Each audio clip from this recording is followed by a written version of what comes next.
John Handegard always knew he'd make it as a professional bowler. But early on, it would have been hard to find too many people who agreed with him. John spent the better part of 3 decades on and off the PBA Tour, never winning, but never giving up hope. My biggest problem was me. You know, when you go out there, you don't know what you don't know. I had no idea how much I did not know when I first went out there. I didn't know enough about bowling balls, different releases, didn't know enough about lane conditioning, didn't know enough about nutrition. I knew what I wanted to do, and I knew what I wanted to be. And even though I failed, when I'd go back home, I'd get to working on it, and I'd keep practicing because I just felt that somehow I was going to figure out a way to make it. While many people may have outbowled John Handegard, nobody outworked John Handegard. His relentless training routine became a thing of legend. In my lifetime, I covered all sports, and I know that practice makes perfect.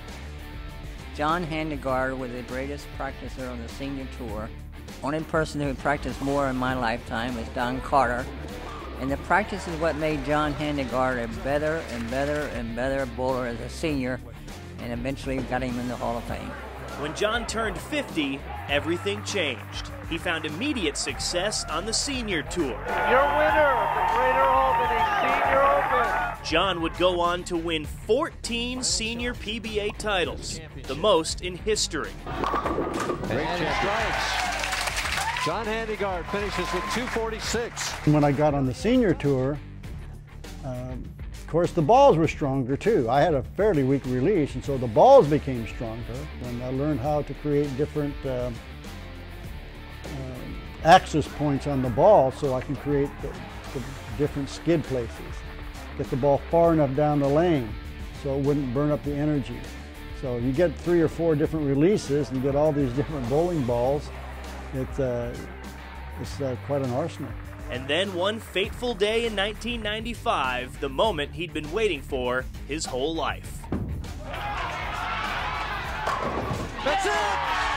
What a day for John Handegard. John won a national tour PBA event at the age of 57, the oldest ever to do it, rolling through 3 PBA Hall of Famers on TV to get there: Mike Albee, Norm Duke, and Mark Williams. Yeah, it's hard to describe how emotional that became. It wasn't so much that night. I was just so excited and pumped up about it. But I would watch that show on rare occasions because it would bring tears to my eyes all the time. It's hard to imagine. It's like a golfer winning in his late 40s and a football player toward the end of his career, because the youngsters in bowling, they're stars by the time they're teenagers, and here he is 3 decades after that, and he's winning a national title against not only the up-and-coming guys, but the established stars for many decades. There's nothing that could compare to that. After 27 years of fighting to try to get it, to finally get it. John still gets out there and bowls from time to time, but for the most part, his competitive career is behind him.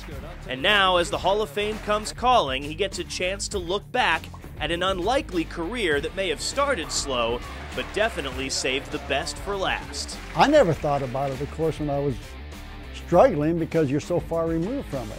And now to think that what has happened, it's the most unbelievable thing in the world. Now that I'm somewhat past my bowling career, where I'm not really playing much anymore, the little things that happened back then are so much more meaningful today than they were when they actually happened. So I am enjoying the memories.